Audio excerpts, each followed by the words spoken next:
Hello friends, I doctor Pooja Grover welcome to my channel. आज हम discuss करेंगे प्रोनाउंस के बारे में और उन टिप्स के बारे में या ट्रिक्स के बारे में जो हमें एग्जाम के क्वेश्चंस को अटेम्प्ट करते वक्त ध्यान में रखना ज़रूरी है। चलिए सबसे पहले हम डिस्कस करते हैं या रिवाइज करते हैं एक्चुअली कि what is a pronoun. Pronoun होता है वो वर्ड जो कि नाउन की जगह पर यूज होता है, क्योंकि अपने आप में ये दो चीजों से मिलके बना है, pro and noun. So in place of noun. पर जब भी प्रोनाउन को हम रिप्लेस करें नाउन से, तो हमें ये देखना जरूरी है कि प्रोनाउन नाउन के नंबर से मैच करता है, उसके पॉइंट ऑफ व्यू से मैच करता है और उसके जेंडर से मैच करता है। जैसे कि Sita is a good girl, अब मैं इसको कह सकती हूँ she is a good girl. तो यहाँ सीता फीमेल है और उसको रिप्लेस किया जा रहा है शी से, क्योंकि शी जो है वो एग्जैक्ट प्रोनाउन है। Next, types of pronoun. Pronoun जो होते हैं वो 7 कैटेगरीज में डिवाइडेड है। सबसे पहला होता है पर्सनल प्रोनाउन, जो कि किसी एक स्पेसिफिक ऑब्जेक्ट या पर्सन को रेफर करता है और इसके अंदर 3 केसेस होते हैं। पहला होता है सब्जेक्टिव केस। इसका मतलब है कि जो प्रोनाउन है वो एज अ सब्जेक्ट एक्ट कर रहा है सेंटेंस के अंदर। Example, I am your teacher. तो यहाँ पे आई जो है एज अ सब्जेक्ट है सेंटेंस में। ऑब्जेक्टिव केस वो होता है जहाँ पे pronoun as a object act करता है सेंटेंस में। जैसे ही give him a very bad rating. तो ये जो है हिम, जैसे मैंने बोला, वो एज अ ऑब्जेक्ट एक्ट कर रहा है किसके लिए? ही के लिए। पोजेसिव केस वो होता है जब हम किसी भी फॉर्म में किसी ओनरशिप की बात करते हैं कि वो चीज़ उसको बिलोंग करती है। तो जैसे मैंने अगर ये सेंटेंस कहती हूँ, take her back to the school, तो हर क्या होगा कि उसका बैग है, तो वो उसको पोजेस करती है, तो that is possessive case. Demonstrative pronoun वो होते हैं जहां पे हम डिस्टेंस की बात करते हैं और टाइम की बात करते हैं कि जो भी चीज की बात हो रही है वो कितने डिस्टेंस पे है और किस टाइम पे है। जैसे इसके लिए हम जो प्रोनाउंस यूज करेंगे या वर्ड्स यूज करेंगे वो है दिस, दैट, दीज, दोज। अगर मैं कहूं that brownie which I ate was marvellous, तो दैट ब्राउनी, मैं किसी एक ब्राउनी को रेफर कर रही हूं जिसको मैंने अभी खाया है, जस्ट अभी। फाइन। दूसरा है these are my best friends. These मतलब वो फ्रेंड्स मेरे पास ही है और मेरे बेस्ट फ्रेंड्स हैं।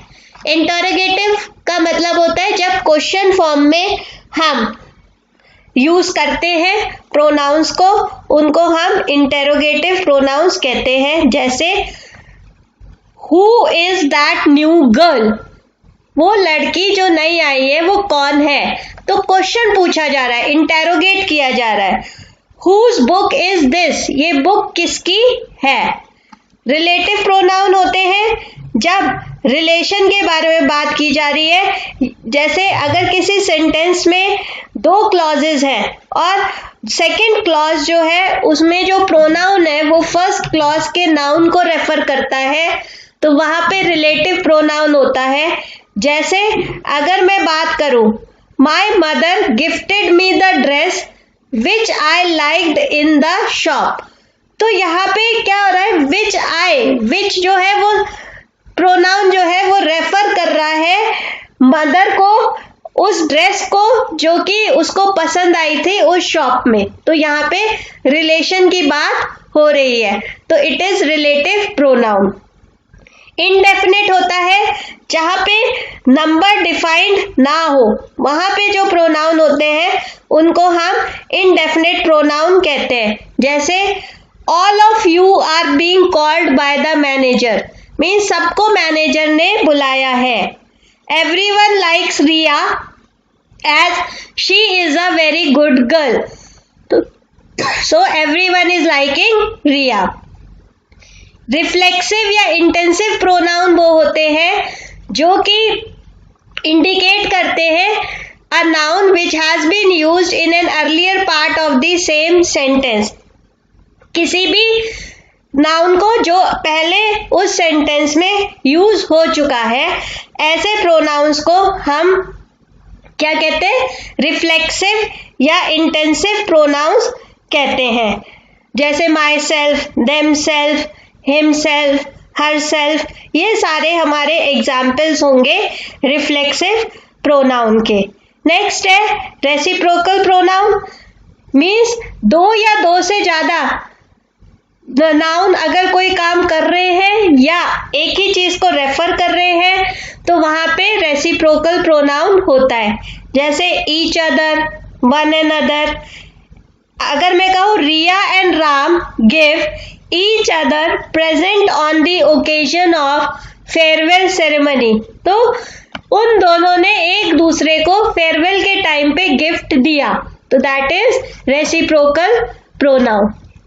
नेक्स्ट रूल नंबर 1 ये कहता है कि हु सेंटेंस में तब यूज होता है जब हम सब्जेक्ट को रेफर करते हैं। जैसे who one the singing competition, तो यहाँ पे एक पर्टिकुलर कंपटीशन की बात हो रही है, चाहे डांसिंग हो, चाहे सिंगिंग हो, चाहे स्विमिंग हो, तो यहाँ पे सब्जेक्ट की बात हो रही है, इसलिए हु यूज किया गया है। हुम तब यूज किया जाता है जब हम किसी ऑब्जेक्ट की बात करते हैं। जैसे whom have you asked about the competition, तो यहाँ पे competition as a object act कर रहा है, इसलिए हुम यूज हुआ है। अभी मैंने पीछे बात की थी कि ओनरशिप हो या पोजेशन हो तो हम हुज यूज करते हैं। जैसे whose car is this, whose bike is this, whose phone is this, तो ओनरशिप की बात हो रही है, पोजेशन की बात हो रही है। अब इसी रूल के अंदर अगर हमारी रेंज डिफाइंड है और हमें उसी रेंज में से एक ऑप्शन चूज करना है तो हम सेंटेंस में विच यूज करेंगे, और अगर रेंज डिफाइन नहीं है और हम रिस्ट्रिक्टेड नहीं है तो व्हाट यूज करेंगे। जैसे which is the currency of Japan, Yon और येन, तो यही दो है, इनमें से एक आंसर होगा, तो विच यूज हुआ है। लेकिन अगर मैं कहूँ what is the currency of Japan, तो आंसर कुछ भी हो सकता है, रेंज डिफाइंड नहीं है। अगर हम किसी पर्टिकुलर प्लेस की बात करें तो वेयर यूज होता है, और पर्टिकुलर टाइम की बात करें तो व्हेन यूज होता है। Where are you going, Delhi, Bombay, Pune, Shimla, तो पर्टिकुलर प्लेस की बात हो रही है, इसलिए वेयर यूज हुआ है। When particular time like 10, 8, 4, 5, 6 PM, AM, so there when we use। Rule 2 कहता है कि आइदर ऑफ और नाइदर ऑफ को तब यूज किया जाता है जब हम दो चीजों या दो लोगों के बीच में चॉइस करना चाहते हैं। जैसे इस सेंटेंस में है neither of you is good in solving video games, तो दो जने हैं, दोनों में से कोई भी अच्छे से वीडियो गेम्स नहीं खेल सकता। Either of these 2 women, 2 women है, ब्यूटी पार्लर इनमें से एक वुमेन का है।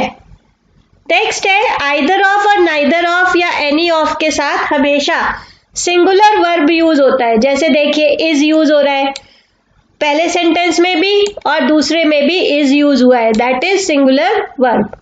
अगर हमें कई चीजों के बीच में चॉइस करनी है या कई लोगों के बीच में चॉइस करनी है तो हम यूज करते हैं one of, any of. Example, I would like to try one of these chocolates in this shop. कई चॉकलेट्स हो सकती है, 5 star, Dairy Milk, Oreo, Kit Kat, तो उनमें से एक चूज करनी है तो हम यहाँ पे वन ऑफ यूज करेंगे। Maths teacher has not given good marks to any of you, किसी को भी अच्छे मार्क्स नहीं मिले, तो यहाँ पे हमने एक से ज्यादा पर्सन की बात की है तो एनी ऑफ यूज किया है।